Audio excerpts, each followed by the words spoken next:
Welcome to Macon, Georgia, song and soul of the South. But behind the city's small-town, genteel southern facade lies an estimated 500 to 800 homeless people. This fountain on Poplar Street is where the majority of the city's homeless spend their days. Across the street from the fountain lives Denise Saturna, a CPA who moved downtown 2 years ago to dedicate her spare time to helping the homeless and feeding them every Sunday. We do a weekly picnic every Sunday night at 5 o'clock, and we've been doing it for about 3 years. Really what we do is, it's bigger than the food. Food is just kind of a hook to be here.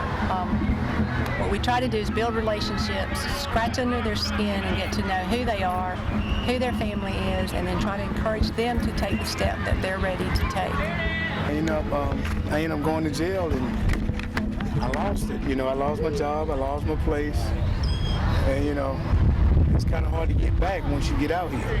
And they try to talk like they do counseling in some of these churches, but I'm not calling any names. I hate to try to slam anybody, but they don't have any counseling. They claim in the paper when they get grants, but they really don't counsel anybody. And a good meal and clothes and stuff like that right there. And people, then they back out the door and it's back into the same situation. At the Mentors Project on Mulberry Street, June O'Neill is the president of Macon Coalition to End Homelessness.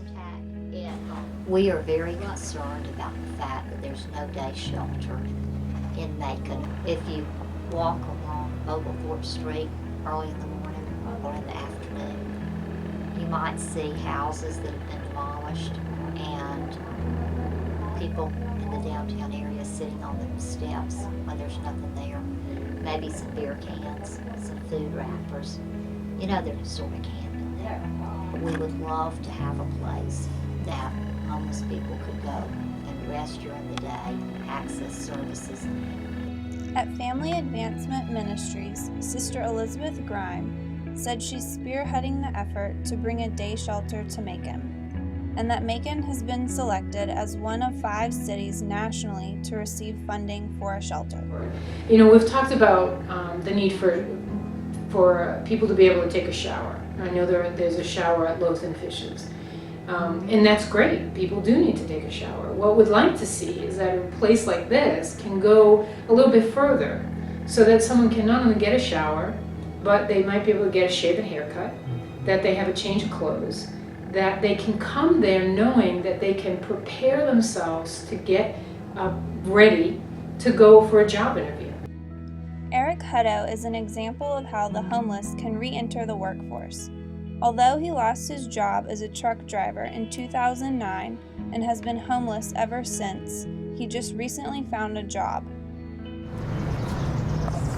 I just wanted to get back in behind the wheel of a semi, and I would periodically apply online to various companies, and I've been doing so ever since February '09, and finally I got lucky with one last Friday, and they gave me a job offer, and I look to go to Arkansas next week.